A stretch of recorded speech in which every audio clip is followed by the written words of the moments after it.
to another Artifact Corner. Today we will be looking at a champagne bottle from, well, we're not really sure. The label on the bottle is pretty distressed and very hard to read. The first two letters are B and O, but the rest is hard to decipher. On the bottom right of the label it says Mareuil Sur A, and the rest is illegible. There is foil on the neck of the bottle and some hemp cord around the neck as well. The bottle is hand-blown green glass and is completely intact with no chips or cracks in it. The cork is broken but still in the bottle, which is pretty unique. There's no champagne left in the bottle, so whoever purchased this enjoyed its contents. Let's learn a bit more about the history of champagne. The first domestic vines in the Champagne region can be traced back to the 1st century. The Champagne region is located in northern France and is pretty much the perfect growing conditions for the grapes that make the famous wine. Throughout the Middle Ages, this region supplied most of the white wine that people across Europe purchased. Conflicts, such as France's 100 Years' War with England, and climate changes directly affected the production of wine in the region. But, thankfully, production always resumed.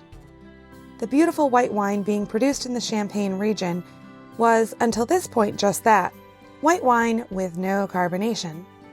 The real birth of the fabulously fizzy drink starts in the late 1660s when a Benedictine monk named Dom Pierre Perignon started blending wines and using a second fermentation process which allowed for the carbonation of the wine.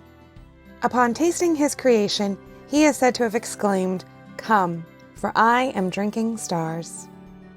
The upper echelons of French society quickly fell in love with the effervescent beverage, and soon it was being served at the French royal court and all around Europe. So, how exactly is champagne made? All of the grapes are picked by hand between August and October. They are then pressed by hand, making sure that only the clearest juice is allowed. Then the juice is placed in a cask or tank, and the first fermentation begins. The result is a still, not sparkling wine, which has had all of the sugar naturally found in the grape fermented out of it. Next is the process of assemblage, or the blending of the wine. This can combine Pinot Noir, Pinot Blanc, and Chardonnay, creating a complex flavor profile. This step normally happens 5 months after the first fermentation. Then the wine is fermented a second time. A mixture of yeast, yeast nutrients, and sugar are added to the wine. The wine is then bottled and put in a cool cellar to slowly ferment. This process is what creates carbon dioxide and makes the wine bubbly. All quality champagne is aged for at least 5 years. Following the aging, the wine goes through the riddling process. The bottles are turned upside down and given 1/8 of a turn every day. This is to force the dead yeast cells to the neck of the bottle. The last step is the disgorging, or the removal of the dead yeast cells. The bottle is kept upside down and the neck is frozen in an ice salt bath.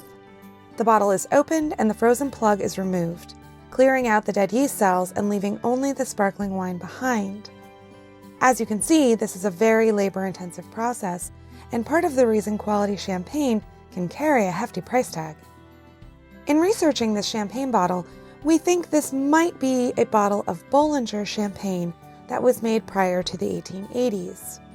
We attempted to reach out to Bollinger to see if they could identify the bottle, but we haven't heard back yet. If we do, there could be a part 2 for this video.